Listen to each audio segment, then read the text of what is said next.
Alrighty, so I am going to have this wonderful panel. Just would you mind telling everybody who you are and the role that you play in the field of perinatal health, mental health, all the things? I'm Rebecca Troyanos. I am a LCPC here in Helena, Montana, practicing in private practice. I also am now a clinical supervisor, which we'll go into later of how that became a thing. And then I'm also encouraging the Helena Village Collective back there to hopefully become more of a presence in Helena. And I'm a mom of a 2.5-year-old very busy boy. And then I think that's about it. I'm back. I'm Chelsea Bellin. I'm a mom of 3. In this space, I guess, I'm still trying to figure it out, aside from being a lived expert. I am studying for my master's in public health and indigenous health at the University of North Dakota. I just follow everything that Amy's doing, basically. But I also, within research, I focus a lot on mood disorders as well. Is this one on? Yes. Okay. I am Stephanie Bauk. I'm a registered nurse care manager. I work for St. Peter's here in Helena. I work currently with our outpatient care management team, so providing support for patients in our outpatient clinics with primary care and then our family practice OB providers. But I do work just with the perinatal population, providing that support. I serve as our Meadowlark site care coordinator at St. Pete's, which we'll talk more a little bit about. Also involved with the Helena Village Collective and on the PSI board, serving lots of roles. Awesome. Yeah. Thank you for doing that work. Cool. So we do have just a little bit of slides to kind of help guide us in these conversations, and then we'll be more fluid and conversational and open it up for questions so you guys can tap into their expertise here. So Rebecca, let's start with you. Do you want to talk about help people keep calm and plan on? Well, I think we should talk about how our first conversation went. Was Amy was like, do you have, could you talk about postpartum planning? And I was like, Amy, I'm not going to lie, I really don't get the opportunity to postpartum plan. And she's like, great, talk about that. So I can probably count on one hand how many people I have followed through pregnancy this year, which is really sad. I'm mostly doing postpartum crisis control and acute management when people are really suffering. So basically what I hope you get out of today is talking about how do we get people there before we do that so that we're practicing harm reduction, which is always what we're trying to do in the birth space. So I guess, I have it here. What I see a lot and what are some barriers to having people come earlier is people don't know what they don't know. So I see this a lot with first-time moms is when I do get to work with someone who is pregnant, oftentimes they're a second-time mom because first time something went wrong, something was hard, and so they're really coming from that different perspective, which is also a little bit of crisis management. It's like, okay, last time was traumatic, so how do we prevent that? Another thing that I see often too is people that are seeing and working with perinatal population just don't know. I mean, I know you guys are doing a really good job of learning risk factors and things like that, but there's still so much education to continue. So many other people have their hands on a pregnant person or someone who's going through fertility challenges before they even get to me, and so really we need you guys as the first line of defense in order for them to get the mental health care that they need. And so educating people about risk factors, helping non-birthing people know what PMADs are and being this part of a childbirth class. So I guess to continue that, I want to talk about just maybe a few examples of to really personalize some of the stories that I've worked with recently and how coming to counseling preventatively can be helpful. So I saw a second-time mom who had very intense postpartum anxiety, OCD, maybe even had a little bit of psychosis, but I wasn't there during that time, and so it was a little bit hard to evaluate.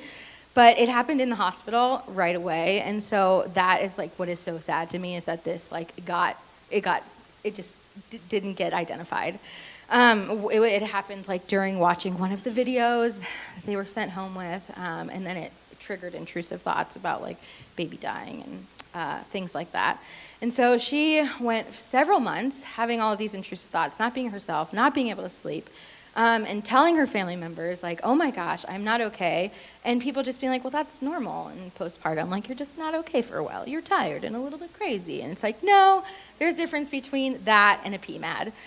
And so we spent a lot of time processing that experience. I didn't get to see her until she was about 9 months postpartum. And so by that time, she was very, very stable, doing a lot better, but still a lot of processing. But she wanted to get pregnant again. And so that was her ultimate goal. So basically what happened was a doula came involved, right? Like education of a doula. Doulas literally prevent PMADs. You guys are amazing. You guys are rock stars. If I get the opportunity to work with someone during pregnancy, I'm almost always getting them connected to these resources earlier and sooner, because I think the therapy space is such a trusting space that they listen to me, right? Like I have a power. Like when I'm like, you should probably go to pelvic floor PT just because you like to exercise and you like to run. I didn't think about that because I don't have an issue, but you know what? Like because we're talking about it, I'm going to reach out to someone. Or, you know, sharing education on the research that we know about doulas. It's like, hey, you had postpartum anxiety and last time, and this happened in the birthing space, like that was your trigger. Let's get a doula in there. And we talked through like the financial issues and restrictions, but we were still able to get that to happen. So I really think the therapy space is such a special space because we are the connection of resources because we take the time, like we have the time and the trust to do that.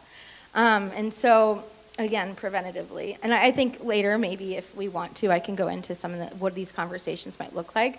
But just to conclude that story was this woman had a doula, she had a binder, like she was prepared. We almost had a family session with her husband coming in so that he could have some education about PMADs through me and through her. It never ended up happening, but I think that would have been a really valuable tool. A lot of people are scared to do couples work. I would argue in the postpartum and perinatal period, it's not really couples work. It's really about supporting the birthing person and how do you get their support system on board and educated. So almost everybody that I've gotten hooked up with a doula, it decreases intensity, frequency, and duration of a PMAD, even if a PMAD is present. So that's like really, really cool. So let's do this when people are pregnant or in the perinatal period, or if they're struggling with fertility, they have a risk factor because anecdotally, it is almost always, like I don't see them long term if they've had all of this preventative work. Maybe they have anxiety during pregnancy.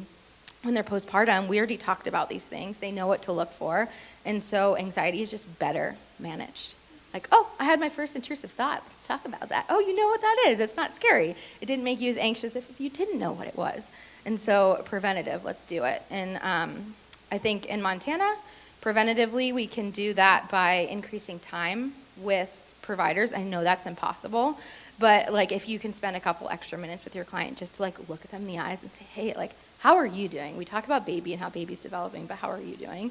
That can really provide that space to be more preventative. I know we do screening, and PSI recommends screening at several different times throughout the perinatal period. But I don't know if there's follow through with that, but that can definitely be preventative.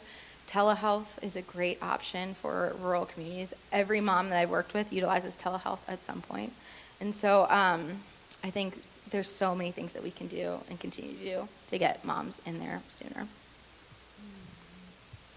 I love that. And I think, you know, even when you say intrusive thoughts, learning that language, having the language for what that is and being able to name it is also so powerful. So even if it's like a little dictionary or something, like people learn about when they're pregnant so they can help, you know, just understand what's happening.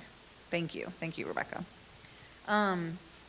So now let's shift gears a little bit and talk to Stephanie a little bit about the Meadowlark Initiative and the type of planning you're doing with families and how that's going.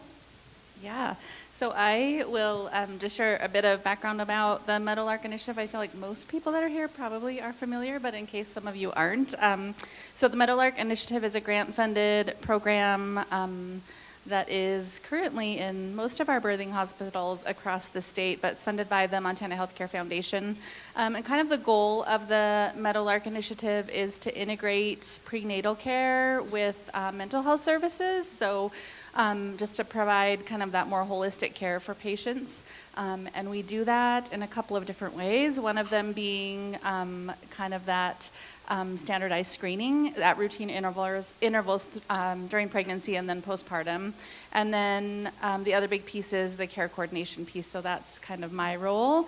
And so people who do screen high on, any of those screeners or social determinant of health screeners, any of those types of things, they are referred to me, and then it's my job to provide that support for them and also get them connected with other community resources to help just kind of wrap them in those supports. So that is a little background about the Meadowlark Initiative.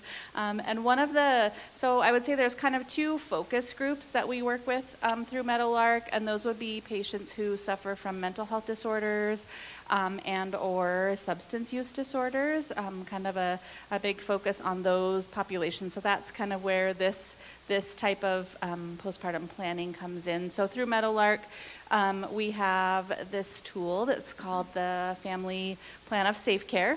And this is just kind of designed to be a working tool for patients to use throughout their pregnancy and then into postpartum, but really it's just a space for them to keep all in one place, any documentation about their history. So in the document we share, there's information about their prenatal care, when they establish prenatal care, who their providers are, who some of their other supports are, a space to share some of their strengths and weaknesses and how they're, feeling about their pregnancy, and also a space to share, importantly, any of their mental health history or current concerns, also their substance use history, and what kind of treatments they may be receiving for that.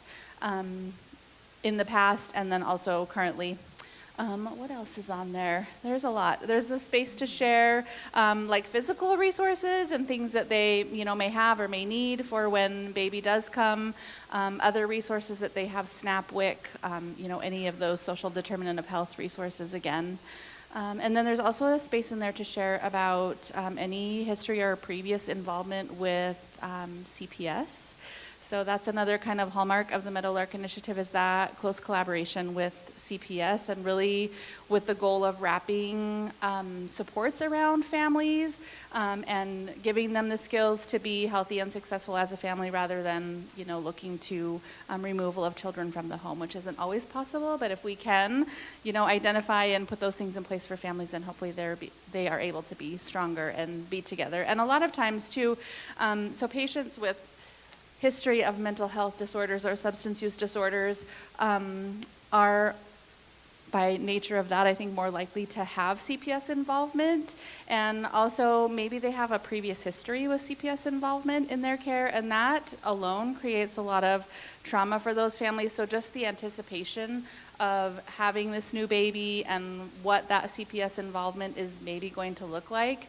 The goal of the Plan of Safe Care is just for them to have a space to, I like to tell my patients, is a space to where you're able to share the resources that you have and the hard work that you've been doing and the supports that you have that are there to be able to help you to be successful as a family.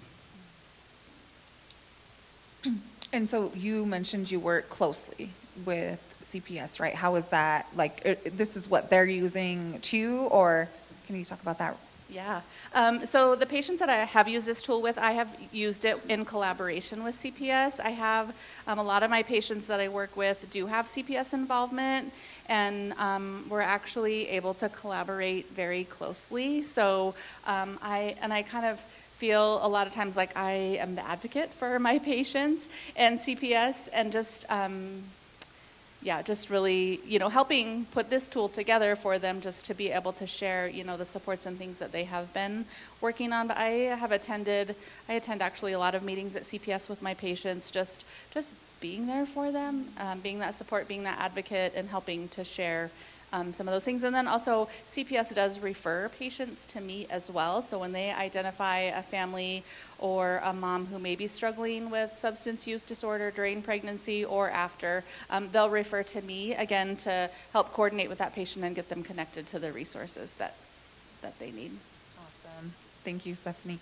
Who all here is working at a Metal Arc site? Okay. Who's keep your hands up. Sorry. That was sound a little snippy. Keep your hands up.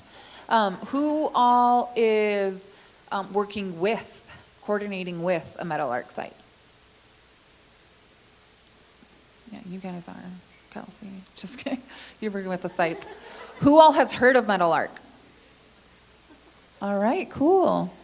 All right. Well, thank you so much for sharing about that, Stephanie. We'll come back for some more questions.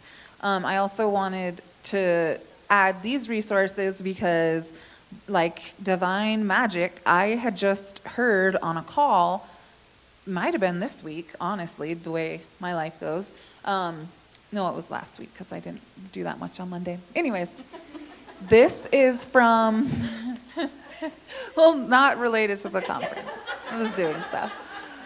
This is from, I always forget this acronym. The Northwest Portland, Indian Health Board. I'm sure it's something else. But we were talking about this with this larger national organization about the Metal Arc work and the plan of safe care. And they said, you should see the resource that they have for kind of making some cultural adaptations, because for those who don't know, on reservations and whatnot, it varies on who runs the child welfare system. There's usually two. There's ICWA, other acronyms, all of that. And so this is something that they've been using that helps people who are working with Native communities that have different laws and rules kind of create a plan of safe care. So this is a good resource, and I think I said I put them on Whova, but I didn't yet, and I will. I promise. I will. Hold me to it, Stephanie. All right. Next, let's hear from you, Chelsea. Okay. Just anything? Any prompt? Okay. Buckle up. So like I said, I'm a MPH student, but I also am new into the postpartum doula area, like certified. I've always just been in the space of supporting mothers, supporting families. And so what happened with these postpartum safety birthing guides or preferences is I was doing my APEX, which is a requirement to graduate, and I bugged Amy and I said, can I do something for Healthy Mothers, Healthy Babies?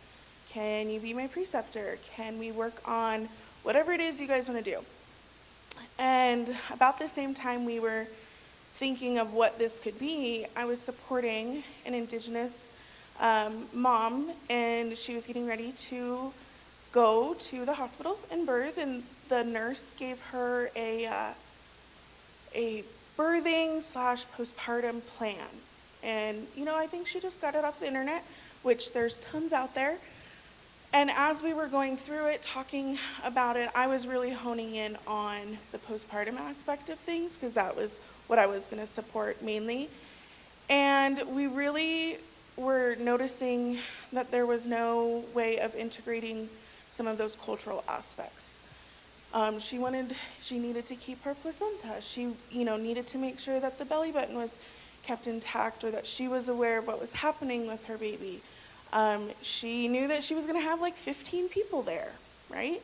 And as we're trying to fit this into this one-page paper, I just said, let's just scratch that. Let's make our own. We'll figure it out. I'll type it up for you, give it to you. So as I did that, I was like, this is exactly what we should do for Healthy Mothers, Healthy Babies.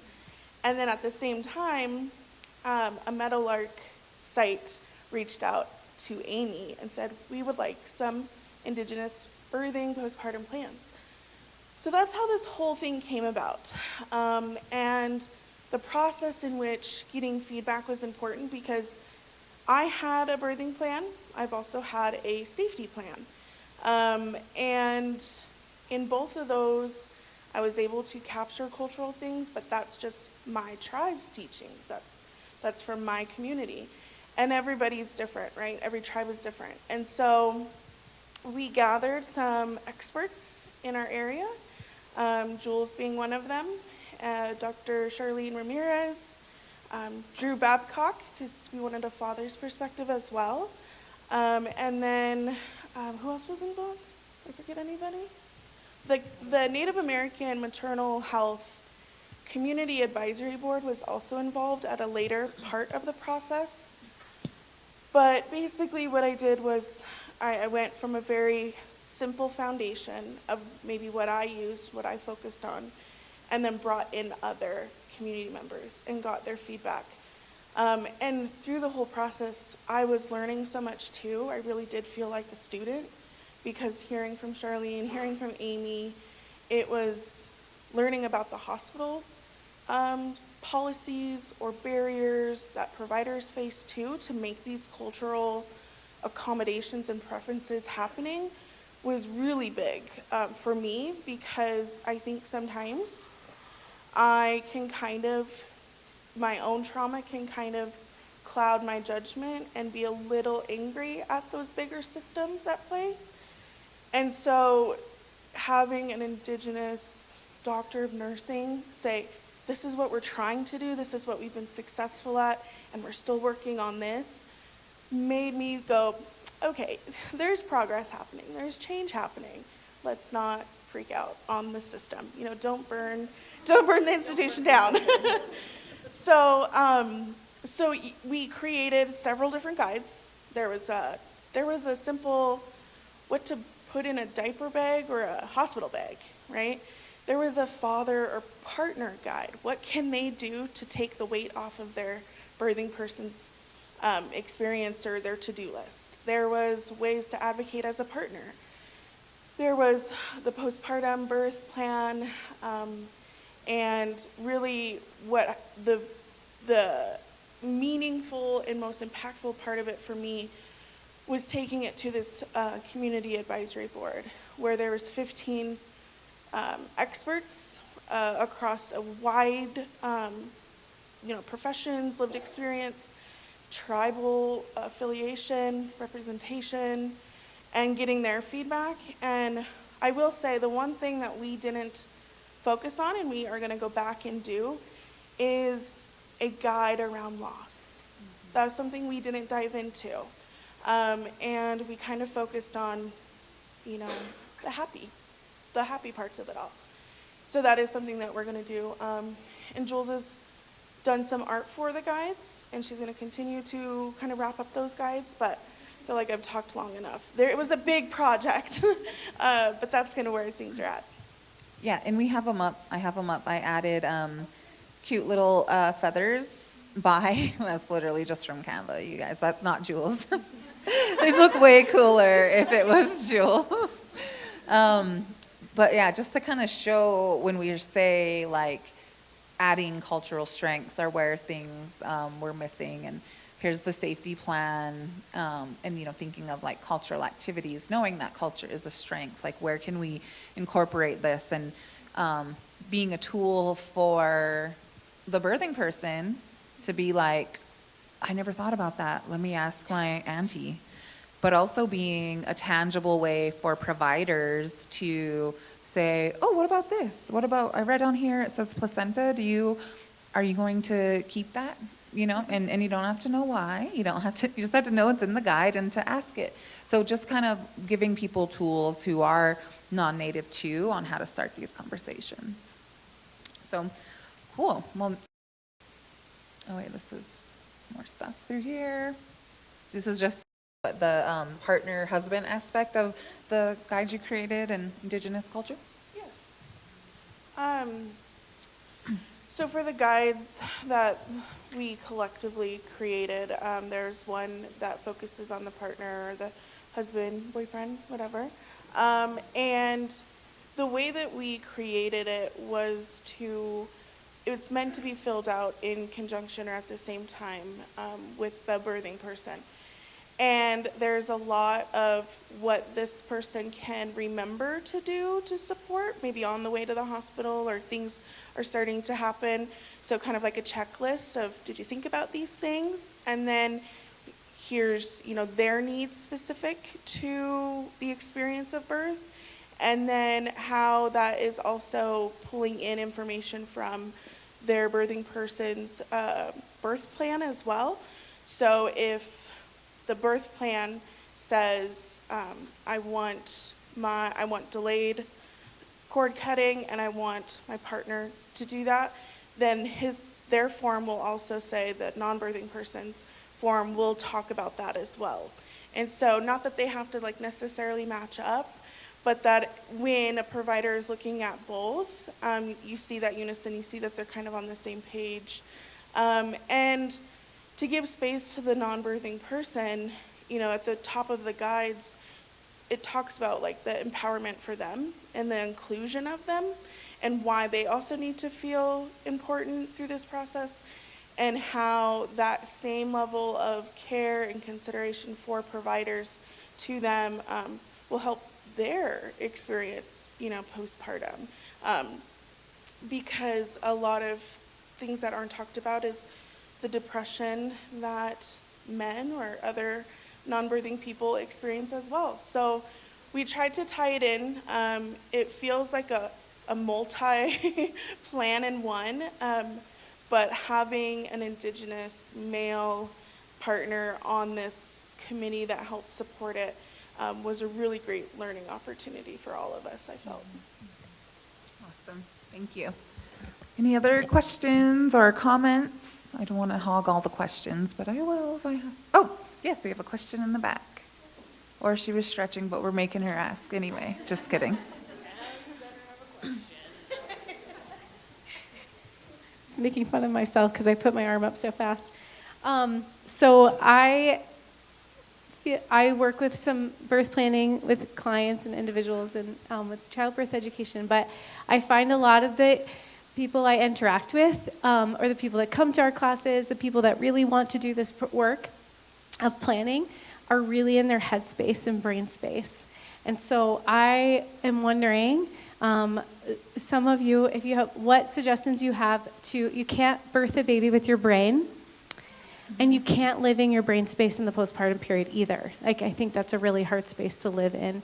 And so I am always looking for tools, and I am curious what you have to say about what tools you have to help people prepare and see that there's an importance in education, there's an importance in knowledge and understanding, but also how do we step out of our brain space and get into that embodiment space of being in our bodies, because it's such an embodied work, and balancing that mental and physical, emotional preparation.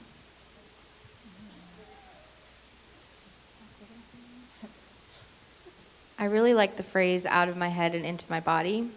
That's something that I use a lot and is usually really helpful. But psychoeducation about social media is if you Google everything and there are too many options, it's going to be overwhelming and you are in your head and you are out of your body. If you are using a tracking device to nurse your baby, you're then not actually with your baby while you're nursing them. And so teaching them that we have all these tools and then we have this education, but it can actually reinforce PMADs in a lot of ways. But we talked about this earlier at lunch, is there's actually a lack of ritual and culture in a lot of non-native, white Caucasian people. And I do think that if there was more ritual and culture, that would encourage more out of the head and into the body. I know personally, I was reaching for culture for my pregnancy experience and ritual. And so I created it with some people in my life. And through that, I was able to connect to my body in a way that I don't think I would have without ritual. And so I think that's where it becomes strength-based, is it does get you out of your head. Maybe you're in your head because you don't have answers, you don't have ritual and culture to fall back on. Yeah, I would, that's a great answer. I would also say, like, just from my experience with some of the very few postpartum experiences I've had supporting, is I like to ask about, if they are needing to feel good or calm their body down postpartum or pre, like what does that look like? And in the communities that I serve, it's often beading or making ribbon skirts or going to a grandma's house to have a meal or going to a community event where, like Amy shared, they take the baby and you can kind of, relax. And so I kind of take note of those and I try and incorporate that into that safety or postpartum guide to ensure that not only do I know that I can revisit that, but that they can see that. And then beforehand, and this takes, a little bit of planning, obviously, on my side of things, but I make sure that they have areas in their home, like stations or areas in their home with those supplies ready, available, and seen. So, sometimes it's hard when you got little kids and they'll be messing with ribbon or whatever, but can they see these things available to them when they're sitting there nursing? So I got a ladder, that chic style where it's like a blanket ladder. Yeah. I got a ladder I found on the marketplace, and I took yards of fabric and I hung it over so she could see, okay, if I have time, I'm gonna make a ribbon skirt or I'm gonna quilt or whatever that looks like. So that's something that I try and do. I don't know how like in their body that feels, but we are taught that you do those things with good intention when you feel good, and so hopefully that's an encouragement to them. Yeah. That's a good point. I would add on to that, not all tribes, like some tribes will wait until after the baby's born before they start making things and getting stuff ready. But there is, that practice of like making baby moccasins, having the moccasins ready, making the cradle board. And I think all of that like does kind of ground you when you're doing that. And I don't know a lot about it, but I hear so much about like art therapy and whatnot. And I wonder if that's like something common. Like, yes, like beading might not be something that everybody does, but there's like YouTube, something to do with your hands, right?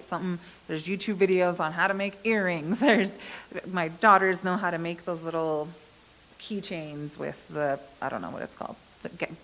Anyways, so there are ways. I think that is so cool to think about, and especially in the prenatal phase, because one thing that I've been working on and what they say to work on is like to practice calming yourself before you're all triggered, right? And that way when you do get triggered, it's easier. So if you know something's going to come up, like you have to go into Walmart, like me, then I'm like, like I'm taking deep breaths, like all the way there, so that when I'm there and when I get like triggered because, for whatever reason, that it's a little bit easier to come back to that.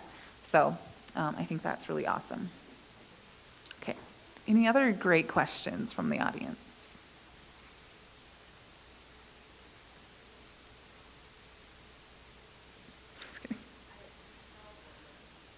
But I think just like re-educating, or maybe it's straight up educating about just the sacredness of the postpartum time, and just like, just the planning piece of that, and just, making a space to think about what that time looks like and how you can make that time, as enjoyable as possible, and not thinking about, the next doctor's appointment or whatever it is. But I think just kind of framing it, like I love the term the fourth trimester, because there's so much focus on you're going to have this pregnancy and then have a baby and like then what? So the fourth trimester, like really phrasing it in that way just really makes you stop and think about like this is a certain time period that needs to be, it deserves its own kind of consideration and planning.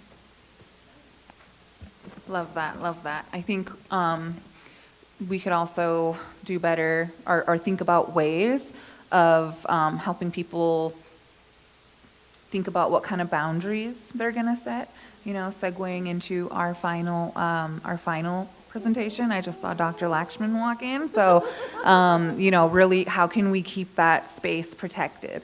How can we, bring back the sacredcy of that space and protect it, right? So my final question to the group is, what are you dreaming of? What is your hope? What is your goal? Like, let's be dreamy here. And what do you want to see when it comes to fourth trimester, postpartum preferences and planning? I'll go since I have this, and then I'll be done. My goal would be that all birthing families are educated on the postpartum time or the fourth trimester, have an opportunity to prepare and to plan for that time. And I would say also that all families are provided the supports and resources that they need to be successful. World peace. I was thinking that. I was like, April I've always wanted to say that on a microphone. But seriously, yeah. So I think it was said up here at one point about sometimes folks don't have community, they're not with family. And I had to learn as someone who left my community to make my own, and that was really, really hard.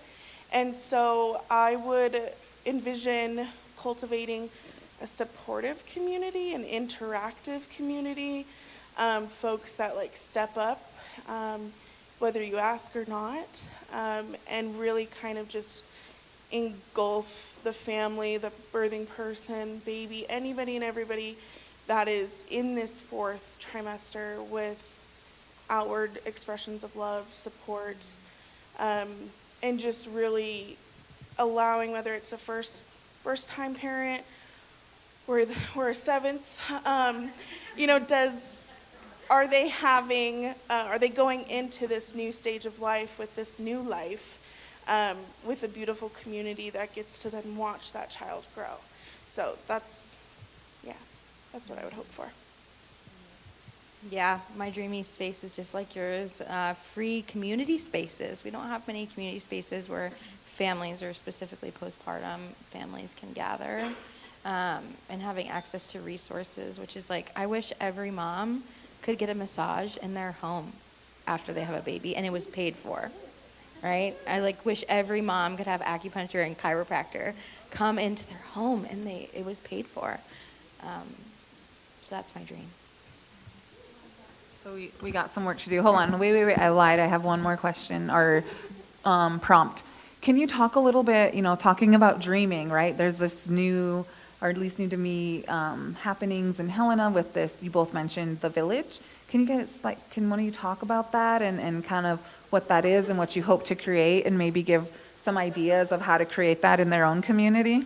Should we give it to our vice president? Oh, yeah, let's do that. Well, I am honored to be here with so many people from the Helena Village Collective, and I don't feel like I should represent us, but I'm grateful to. And I personally, I've been a labor and delivery nurse at St. Pete's for 7 years, and I met Jenny, the postpartum doula, who's watching virtually, hopefully, because she wasn't able to be here in person, but we were chatting about how to support our community, and we saw what they were doing in Bozeman with Roots and Kalispell. So we started talking and brainstorming, and then we just started gathering people. She's like, I know these doulas, I know those doulas, I know all of these people, and Stephanie, all these people are talking. And so we gathered together, and we were like, how did we not know about all these people in our community? So we were realizing that as we support all of the individual work that we're doing, when we come together, it's stronger when we're connected to each other. When I discharge a patient, they're not alone, that there are other resources in their community. So, sorry, that's the background of how we got started, but we just started getting our nonprofit status this year, and we're hoping to provide support groups, peer support in the community, connect individuals in our community with other resources, and just network more effectively.